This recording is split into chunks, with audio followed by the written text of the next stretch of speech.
yaitu kita lebih mendahulukan sabda Rasulullah. Kita lebih mendahulukan perkataan Rasulullah di atas perkataan siapapun dari manusia. Allah berfirman, "Ya ayyuhalladzina amanu la tuqaddimu baina yadayillahi wa rasulih wattaqullaha innallaha sami'un alim." Hai orang-orang yang beriman, jangan kalian mendahului Allah dan Rasulnya. Dan bertakwalah kalian kepada Allah, sesungguhnya Allah Maha mendengar lagi Maha mengetahui. Lalu Allah berfirman di ayat keduanya, "Ya ayyuhalladzina amanu la tarfa'u aswatakum fawqa sautin nabiy." La tarfa'u aswatakum fawqa sautin nabi wa la tajharu lahu bil qaul kajahri ba'dikum li ba'din an tahbata a'malukum wa antum la tash'urun. Wahai orang-orang yang beriman, jangan kalian mengangkat suara kalian di atas suara Nabi, dan jangan kalian keraskan suara kalian di sisi Rasulullah SAW, supaya Allah tidak membatalkan amalan kalian dalam keadaan kalian tidak merasakan. Kata para ulama, mengangkat ucapan dan suara kita di atas suara Rasul bisa membatalkan amal. Apalagi apabila kita mengangkat pendapat seseorang di atas pendapat Rasul. Apalagi kalau kita lebih mendahulukan pendapat kita di atas pendapat Rasul Sallallahu Alaihi Wasallam, itu lebih berhak untuk dibatalkan amalannya, Pak. Bahaya.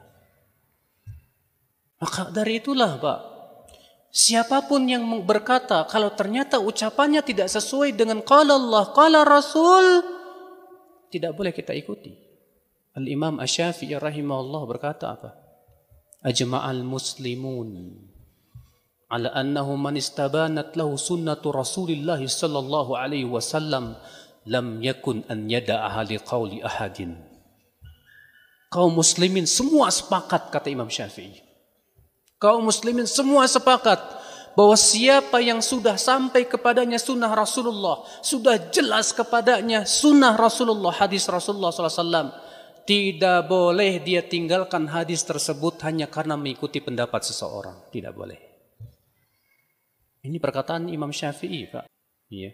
Imamnya madhab Syafi'i. Beliau juga berkata, "Idza wajadtum fi kitabi ma yukhalifu qaula ar-rasul fal qaulu ma qalahu ar-rasul." Kalau kalian mendapatkan dalam kitabku ini pendapatku yang bertabrakan dengan sabda Rasulullah, yang harus kalian ambil adalah sabda Rasulullah sallallahu alaihi wasallam.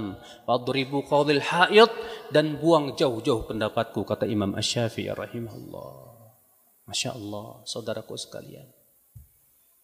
Maka dari itulah saudaraku, ini hak yang agung, Pak. Jangan kita mendahulukan pendapat siapapun di atas pendapat Rasulullah. Jangan kita mengangkat pendapat siapapun di atas pendapat Rasulullah sallallahu alaihi wasallam. Kalau sudah ada hadisnya, wajib kita sami'na wa ata'na. Wajib.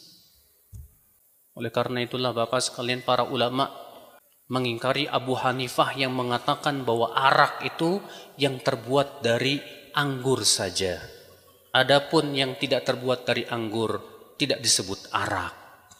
Para ulama mengingkari pendapat Abu Hanifah karena tidak sesuai dengan hadis Nabi sallallahu alaihi wasallam yang masyhur, kullu muskirin khamrun wa kullu khamrin haram. Setiap yang memabukkan itu arak dan setiap arak itu haram. Kata para ulama, Abu Hanifah salah dalam hal ini karena bertabrakan dengan hadis Rasulullah sallallahu alaihi wasallam. Pernah suatu ketika Ibnu Abbas di dalam majelis taklimnya, Pak, membawakan hadis-hadis Rasulullah SAW yang sahih, di mana Rasulullah SAW menyesal waktu itu haji wadanya haji qiran, dan Rasulullah ingin sekali hajinya haji tamattu. Rasulullah bersabda dalam hadis yang diriwayatkan Abu Daud, Tirmidzi dan yang lainnya, Rasulullah bersabda, "Lawis taqbaltu min amri mastadbartu walam masuktul hadya." Aku menyesal membawa hewan sembelihan. Kalau masih bisa diulang lagi ke awal, aku tidak akan membawa hewan sembelihan. Tapi masalahnya Rasulullah sudah membawa hewan sembelihan sehingga tidak bisa dirubah. Dan waktu itu hajinya beliau haji qiran. Rasulullah ingin bisa merubah hajinya dengan haji tamattu. Atas dasar itu Ibnu Abbas mengatakan haji tamattu itu yang paling utama. Itu yang harus didahulukan. Kenapa? Karena Rasulullah SAW ingin sekali merubah hajinya menjadi haji apa? Tamattu. Rupanya Pak, ada di antara hadirin yang berkata apa? Wahai Ibnu Abbas, akan tetapi Abu Bakar dan Umar, mereka lebih memilih haji ifrad. Maka Ibnu Abbas marah dan berkata, yushiku an tanzila alaikum hijaratun minas sama. Hampir-hampir batu dari langit turun kepada kamu. Aqulu lakum qala Rasulullah. Aku sampaikan sabda Rasulullah, sementara kamu sampaikan kepadaku perkataan Abu Bakar dan Umar. Ibnu Umar, anaknya Umar bin Khattab, setuju dengan pendapat Ibnu Abbas. Ketika Ibnu Umar ditanya, bapakmu kok pendapatnya merojihkan dan memilih haji ifrad? Apa kata Ibnu Umar, Pak? Apakah sabda Rasulullah yang harus didahulukan atau perkataan bapakku? Masya Allah, Pak. Para sahabat jiwanya sudah terpatri untuk lebih mengedepankan siapa? Rasulullah SAW di atas seluruh pendapat. Itulah seharusnya kita begitu, saudaraku sekalian. Pernah suatu ketika Imam Asy-Syafi'i rahimahullah membawakan suatu hadis tentang diatul aqilah. Kemudian ada seorang muridnya berkata, ataqulu bih? Wahai guruku, engkau berpendapat dengan hadis itu? Marah Imam Syafi'i dan berkata, atarani akhruju minal kanisa, atarani alayya zunnar, hatta idza qultu qala Rasulullah fa ana la adhab ilaih. Memangnya kamu kira saya baru keluar dari gereja? Kamu kira saya sedang memakai pakaian pendeta apa? Sehingga kalau saya membawakan sabda Rasulullah SAW kemudian saya tidak berpegang kepadanya? Marah sekali Imam Syafi'i, Pak, ditanya seperti itu. Luar biasa Imam Syafi'i rahimahullah. Makanya beliau sewaktu hidupnya beliau diberikan gelar apa, Pak? Nasirul Hadis, pembela hadis Nabi Sallallahu Alaihi Wasallam. Maka siapapun Anda yang mengaku dirinya mengikuti mazhab Syafi'i, jadilah seperti Imam Syafi'i, menjadi para pembela hadis Rasulullah Sallallahu Alaihi Wasallam. Imam Syafi'i berkata, "Idza shahhal haditsu fa huwa madhhabi." Apabila hadis telah sahih, itulah madhabku. Pernah suatu ketika Imam Syafi'i ditanya oleh muridnya yang bernama Ibnul Asad. Dan ini diriwayatkan oleh Imam Baihaqi dalam kitab beliau Manaqibus Syafi'i.